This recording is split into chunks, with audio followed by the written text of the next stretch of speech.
All right. Good morning. Thank you, and welcome to the first day of sessions for the Federal Reserve Bank of Kansas City Jackson Hole Economic Symposium. My name is Karen Dinan, and I'm going to be your moderator for today's sessions. As you heard last night from Jeff, the topic for the symposium is reassessing the effectiveness and transmission of monetary policy. So it's a super important topic, particularly right now. And we've got some great papers lined up for this morning. We've got 2 papers, and we also have a panel lined up for that. But before we get to any of that, I am delighted to say that we have Federal Reserve Chair Jay Powell here to deliver opening remarks. So with that, let me welcome Jay Powell to the podium.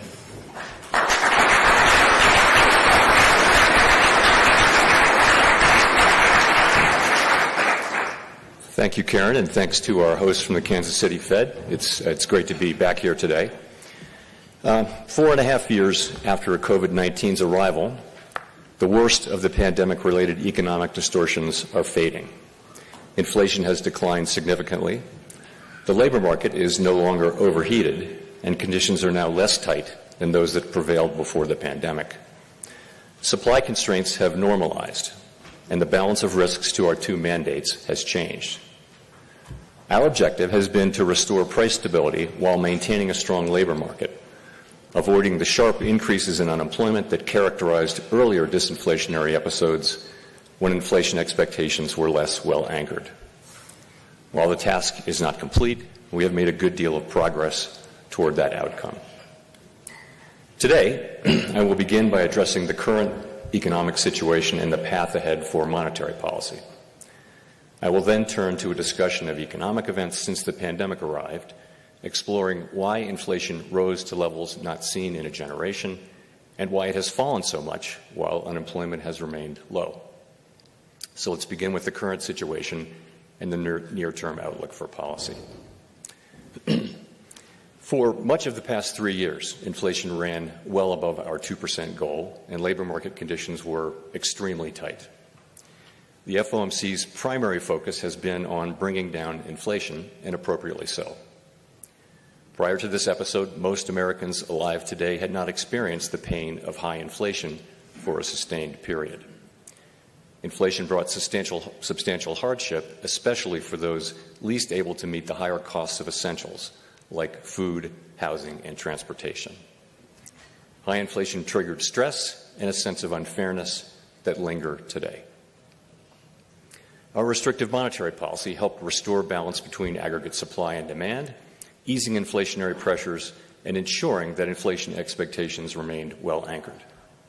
Inflation is now much closer to our objective, with prices having risen 2.5% over the past 12 months. After a pause earlier this year, progress toward our 2% objective has resumed.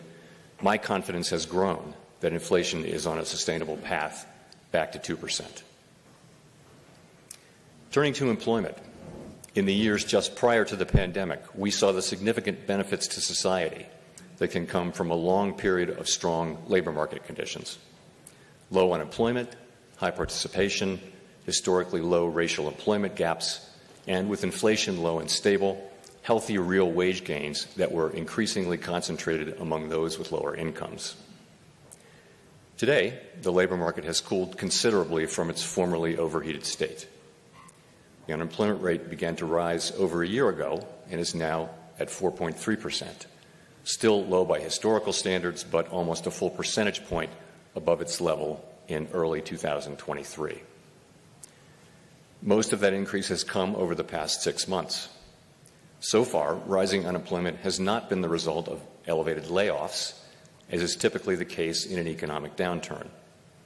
Rather, the increase mainly reflects a substantial increase in the supply of workers and a slowdown from the previously frantic pace of hiring. Even so, the cooling in labor market conditions is unmistakable. Job gains remain solid, but have slowed this year. Job vacancies have fallen, and the ratio of vacancies to unemployment has returned to its pre-pandemic range. The hiring and quits rates are now below the levels that prevailed in 2018 and 19.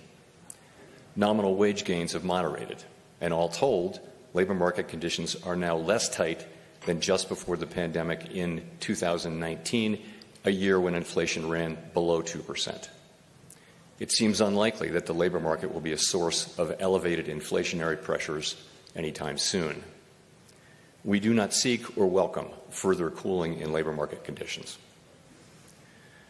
Overall, the economy continues to grow at a solid pace, but the inflation and labor market data show an evolving situation. The upside risks to inflation have diminished, and the downside risks to employment have increased. As we highlighted in our last FOMC statement, we are attentive to the risks to both sides of our dual mandate. The time has come for policy to adjust. The direction of travel is clear, and the timing and pace of rate cuts will depend on incoming data, the evolving outlook, and the balance of risks. We will do everything we can to support a strong labor market as we make further progress toward price stability. With an appropriate dialing back of policy restraint, there is good reason to think that the economy will get back to 2% inflation while maintaining a strong labor market. The current level of our policy rate gives us ample room to respond to any risks we may face, including the risk of unwelcome further weakening in labor market conditions. So let's now turn to the questions of why inflation rose and why it has fallen so significantly even as unemployment has remained low. There's a growing body of research on these questions, including Gowdy Eggerson's work, which we'll shortly discuss, and this is a good time for this discussion. It is, of course, too soon to make definitive assessments. This period will be analyzed and debated long after we are all gone. The arrival of the COVID-19 pandemic led quickly to shutdowns in economies around the world. It was a time of radical uncertainty and severe downside risks. As so often happens in times of crisis, Americans adapted and innovated. Governments responded with extraordinary force, especially in the United States. Congress unanimously passed the CARES Act. At the Fed, we used our powers to an unprecedented extent to stabilize the financial system and help stave off an economic depression. After a historically deep but brief recession in mid-2020, the economy began to grow again. And as the risks of a severe extended downturn receded, and as the economy reopened, we faced the risk of replaying the painfully slow recovery that followed the global financial crisis. Congress delivered substantial additional fiscal support in late 2020 and again in early 2021. Spending recovered strongly in the first half of 2021, and the ongoing pandemic shaped the pattern of the recovery. Lingering concerns over COVID weighed on spending on in-person services, but pent-up demand, stimulative policies, pandemic changes in work and leisure practices, and the additional savings associated with constrained services spending all contributed to a historic surge in consumer spending on goods. The pandemic also wreaked havoc on supply conditions. 8 million people left the workforce at its onset, and the size of the labor force was still 4 million below its pre-pandemic level in early 2021. The labor force would not return to its pre-pandemic trend until mid-2023. Supply chains were snarled by a combination of lost workers, disrupted international trade linkages, and tectonic shifts in the composition and level of demand. Clearly, this was nothing like the slow recovery after the global financial crisis. Enter inflation. After running below target through 2020, inflation spiked in March and April 2021. The initial burst of inflation was concentrated rather than broad-based, with extremely large price increases for goods in short supply, such as motor vehicles. My colleagues and I judged at the outset that these pandemic-related factors would not be persistent, and thus that the sudden rise in inflation was likely to pass through fairly quickly without the need for a monetary policy response. In short, that the inflation would be transitory. Standard thinking has long been that, as long as inflation expectations remain well anchored, it can be appropriate for central banks to look through a temporary rise in inflation. The good ship transitory was a crowded one, with most mainstream analysts and advanced economy central bankers on board. I think I see some former shipmates out there today. The common expectation was that supply conditions would improve reasonably quickly, that the rapid recovery in demand would run its course, and that demand would rotate back from goods to services, bringing inflation down. For a time, the data were consistent with the transitory hypothesis. Monthly readings for core inflation declined every month from April through September 2021, although progress came slower than expected. The case began to weaken around mid-year, as was reflected in our communications. And beginning in October, the data turned hard against the transitory hypothesis. Inflation rose and broadened out from goods to services, and it became clear that high inflation was not transitory and that it would require a strong response if inflation expectations were to remain well anchored. We recognized that and pivoted beginning in November. Financial conditions began to tighten, and after phasing out our asset purchases, we lifted off in March of 2022. By early 2022, headline inflation exceeded 6% and core was above 5%. New supply shocks appeared. Russia's invasion of Ukraine led to a sharp increase in energy and commodity prices. The improvements in supply conditions and the rotation in demand from goods to services were taking much longer than expected, in part due to further COVID waves in the United States. And COVID continued to disrupt production globally, including through new and extended lockdowns in China. Higher rates of inflation were a global phenomenon reflecting common experiences: rapid increases in the demand for goods, strained supply chains, tight labor markets, and sharp hikes in commodity prices. The global nature of inflation was unlike any period since the 1970s. Back then, high inflation became entrenched, an outcome we were utterly committed to avoiding. By mid-2022, the labor market was extremely tight, with employment increasing by 6.5 million jobs from the middle of 2021. This increase in labor demand was met in part by workers rejoining the labor force as health concerns began to fade, but labor supply remained constrained, and in the summer of 2022, labor force participation remained well below pre-pandemic levels. There were nearly twice as many job openings as unemployed persons from March 2022 through the end of the year, signaling a severe labor shortage, and inflation peaked at 7.1% in June 2022. At this podium 2 years ago, I discussed the possibility that addressing inflation could bring some pain in the form of higher unemployment and slower growth. Some argued that getting inflation under control would require a recession and a lengthy period of high unemployment, and I expressed our unconditional commitment to fully restoring price stability and to keeping at it until the job is done. The FOMC did not flinch from carrying out our responsibilities, and our actions forcefully demonstrated our commitment to restoring price stability.